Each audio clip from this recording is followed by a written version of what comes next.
Hi, in this video I'm going to show you how to set up your DrumIt 3 module for your hi-hat pad. Most of these settings you will have to do only once for your hi-hat. First of all, you need to connect the hi-hat pad to the module. The playing surface connector will go into the connector hi-hat A, and the controller, like a foot controller or a second hi-hat cymbal, then this will go into hi-hat B connector. Please make sure to always use a stereo cable to connect all the pads with the DrumIt 3 module. Once you have your pad connected to the 2Box module, you will jump into the unit menu by pressing the unit button and then scroll down. Use the page up and down buttons to scroll down to the correct page. Second page here is selected channel is hi-hat, which is good. You need to have this selected to find the further settings for the hi-hat pad. If you strike the snare, it will change to snare, so be careful. Hit the hi-hat so this stays selected.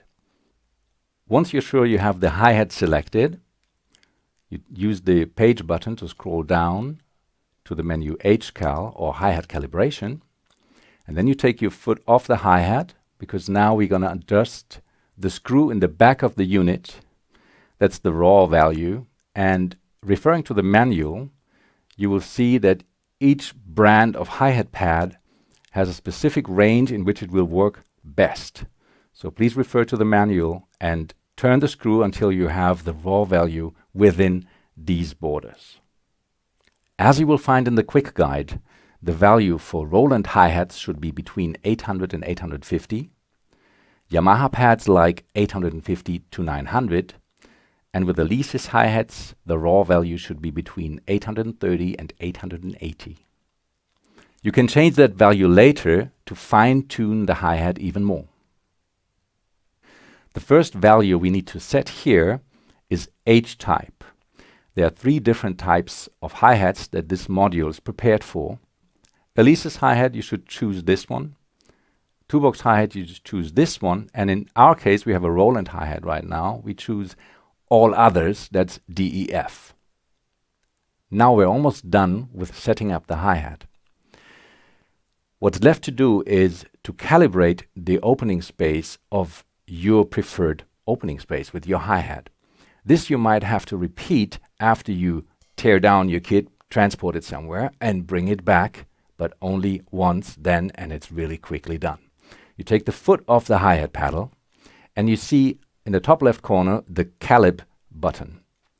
You press that once, and now the display tells you to close the hi-hat, which we'll do. Now you press the calib button again, and the display tells you to get your foot off the pedal. Now you press the button a last time, and you're done. Now we should have a fine foot splash and chick sound already. If that is not the case, you have the PF Act parameter here, which you can dial in by pressing the rotary. Then you jump to that value, and you can fine-tune your chick and splash sound with this value. Toy around with this value until it fits your needs. Similarly, the POFF value will also affect your hi-hat sound and opening, but you're probably not going to need it. If you feel like something's off with your hi-hat, try this value again. It will compress the range of your opening space virtually. Try it out. You might find it helpful. Now let's take a quick look at the trigger settings of your hi-hat pad.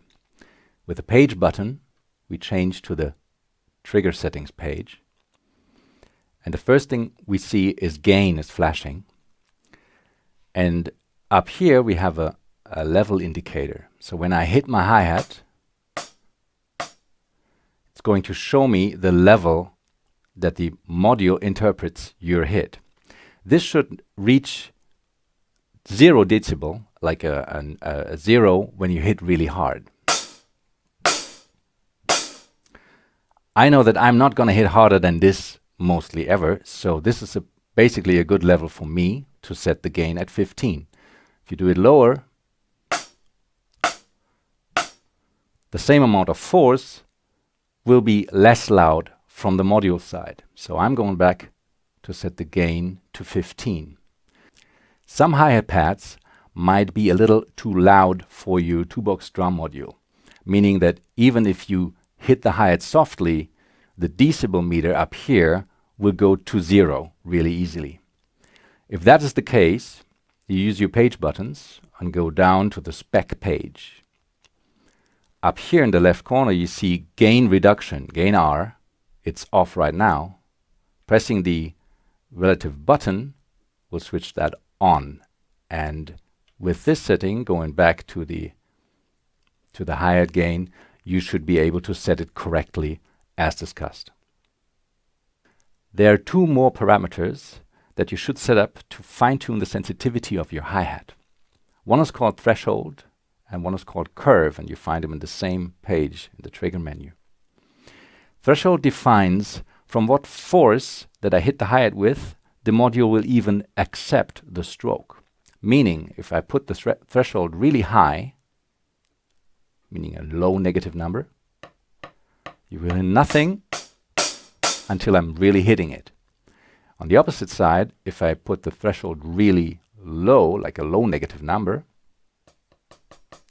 even soft touches will trigger the hi-hat. And the last value on this page is the curve value, which I reach by pressing this button again. Norm means normal, so a light stroke will be a light hi-hat sound, and a hard stroke will be a loud hi-hat sound. And it feels to me the normal is almost linear, like, you know, the stick height that I'm using for my velocity here is interpreted by the module in like a proportional increase in volume. Let me just go back real quick and put the threshold where I need it. So if I change the curve parameter to +2, that means a light stroke will still be interpreted as a soft signal. But as I go harder, it will increase volume from the module much faster.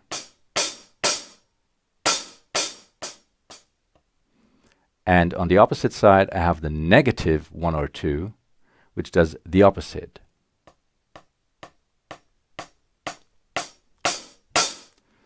So the volume just takes more time to increase according to my stick force. The manual has all the trigger curves available in this module, written out with graphics, where you can get a better understanding on how they work and how they might suit your playing.